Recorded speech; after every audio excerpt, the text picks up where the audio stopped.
Beneath Ottoman palaces lay unspeakable horrors, eyes gouged with iron hooks for treason.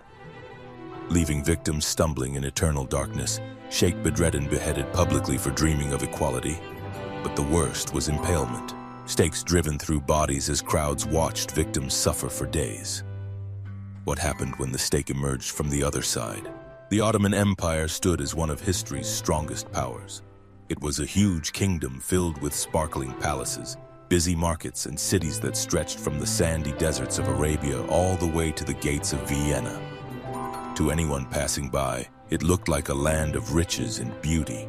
There were golden carpets that shimmered in the light.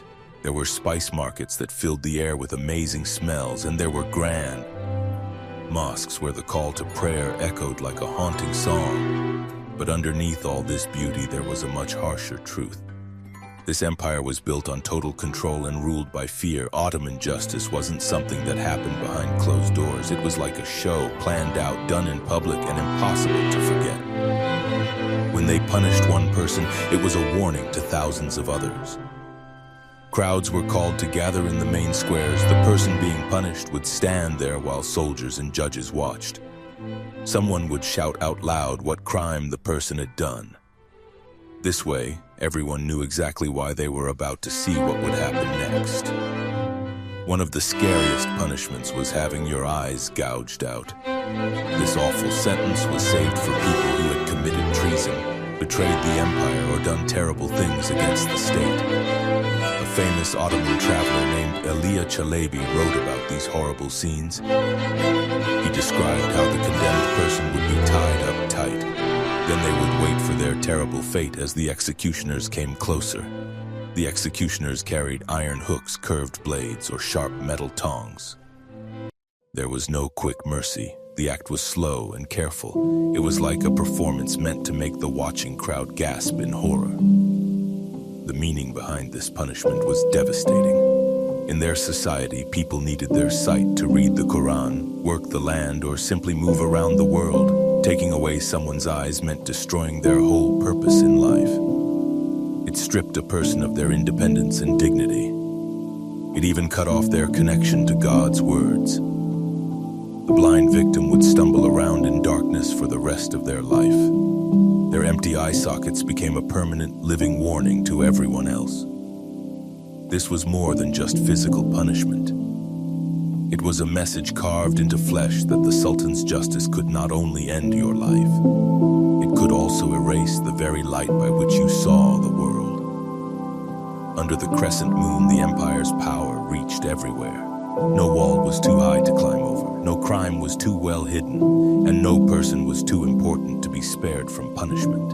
In this world, you didn't simply live in the Sultan's kingdom, you survived in his shadow. If having your eyes gouged out condemned you to stumble in darkness forever, beheading ended your existence completely. It was quick to do, but the memory of it lasted forever.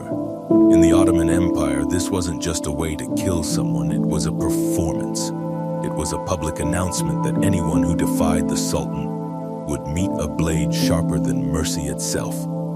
The whole process was carefully planned out like a show. Crowds would gather in the central square. They came not just to watch justice happen, but to become its messengers. The condemned person would be led forward. Often they were tied up. Sometimes they wore the very clothes that had once shown their high status. The air would buzz with whispers. Stories would spread about what crime the person had committed. Each version of the story became more dramatic than the last. One of the most famous victims was Sheikh Bedreddin. He was a scholar, mystic, and former judge whose ideas for the empire threatened the court's order. In 1420, Bedreddin dared to imagine a society where wealth was shared equally. He dreamed of a place where different faiths didn't divide people. He wanted the poor to have just as much voice as the rich. His words spread like wildfire among peasants, soldiers, and people who had lost hope. But to the Sultan, this wasn't just philosophy, this was rebellion. When his uprising was crushed, Bedreddin was captured and brought to the town of Serres. There was no secret execution. The people were called to come and watch. He knelt down with his gaze fixed on the horizon. He faced the executioner's blade. a weapon sharpened to perfection. The executioner took one practice swing to make sure everything was ready. The sword cut cleanly, separating his head from his body in one stroke. Gasps rippled through the crowd, but they quickly became silent as the executioner raised the head high up in the air, showing it to everyone. But beheading wasn't saved only for great rebels. On the battlefield, Ottoman forces would cut off the heads of enemy leaders after winning a victory. They would mount these heads on long poles or send them to the capital as proof of their triumph. This served as both a military statement and a weapon to attack the enemy's mind. It was designed to crush the spirit of anyone who might think about fighting back. The lesson was unshakable. The Sultan's will was final. A single sword stroke could erase a life, a cause, and a name from history. In the empire of the crescent moon, loyalty wasn't a choice. It was the only path to staying alive, and the sword was always waiting for those who wandered off that path. Some Ottoman punishments were designed not to kill, but to break a person's spirit. They wanted to cause pain so intense that the memory of it became a lifelong prison. Among these punishments was the infamous falaka. This was a method of beating that was feared by soldiers, slaves, and even students. To outsiders, it might have looked simple. It was just the beating of the bottom of someone's feet with a rod or stick. There was no blood and no cut-off limbs, but people who had lived through it knew the real truth. This was one of the most painful torments the empire could deliver without leaving a single visible scar. The ritual started with tying someone up. The condemned person was forced to the ground or onto a bench. Their ankles were tied tightly to a wooden board. The executioner would position the victim so their bare feet were stretched out and exposed. The crowd would gather around. Often it was small and intimate. The silence was thick with waiting. Then came the first strike. The rod cracked against the tender soles of the feet.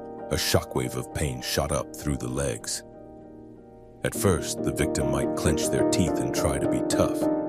But as the blows continued, the pain became unbearable. It was a burning, searing agony that made the whole body shake and twist. Muscles tensed up without the person controlling them. Hands clawed at the ground. Cries filled the air. The executioner worked with careful precision. Each strike came in a steady rhythm. Pain, not speed, controlled the punishment. For soldiers, the falaka was a tool to keep them in line. It reminded them that the Sultan's army would not tolerate any disobedience. For slaves and servants, it was a tool of control. It reminded them of their place in society. For students, it was a warning. Being smart didn't excuse being disrespectful. When the punishment ended, the victim often couldn't stand up. The soles of their feet would swell up. Every step sent fresh waves of pain through their body. Days could pass before they could walk without hurting, and yet when the swelling went away, there would be no scar to show what had been done to them. This was the genius and cruelty of the falaka. It left the body unmarked, but the mind was branded forever. There was no public display, no cutting off of body parts, no visible reminder. Yet the victim carried the memory like a ghost following them around. And in the Ottoman Empire, sometimes a ghost was more effective than a dead body. For crimes that demanded more than just pain, the Ottoman Empire turned to punishments that carved their verdict into flesh for everyone to see. Some of these left the condemned person swinging in the open air. Others left them injured for life, and a few stripped away the very essence of who they were. Hanging was one of the most common ways of execution. The condemned would be led through crowded streets to the gallows. These were often placed in public squares or at city gates where the most people could see. The rope would sway in the wind like a silent invitation to the next person who might break the law. Sometimes the drop was quick, breaking the neck right away. Other times the victim was lifted slowly. They were left to choke and twist until their final breath left their body. In some cases, bodies were left hanging for days. They served as a grim reminder to people walking by that the empire's laws were as unchanging as the Sultan's will. Then there was amputation, most often the removal of a hand or foot. For thieves, cutting off the right hand was both punishment and prevention. It made sure they could never steal again. This wasn't done in secret. It happened in marketplaces in front of merchants and shoppers. The scream of the condemned person would echo over the sounds of people buying and selling things. The bandaged stump became a permanent confession. It was a warning the person carried with them for the rest of their life. But the most feared cutting of all was emasculation. This wasn't given for small crimes. It was saved for political revenge, acts of sexual violence, or as punishment for betraying certain royal trusts. In this empire where men held the power, manhood was connected to strength, family legacy, and social standing. To remove it was to erase a man from the world of men. Eunuchs could hold positions in the palace, but they lived as beings set apart. The Sultan trusted them, yet they were forever marked as incomplete. For those who suffered this act as punishment, it was like a living death. It stripped them not only of physical ability, but of pride, honor, and their place in society. Each of these punishments carried a public message. The body was the empire's canvas. The Sultan could write his law upon it using rope, steel, and blood.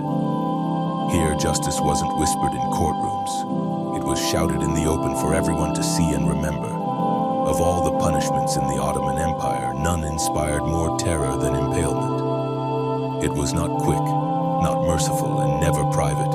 It was a show of agony designed to stay in the minds of everyone who witnessed it. The condemned person was stripped naked and tied up. Their hands were tied behind their back. Their legs were held tight so there could be no fighting back.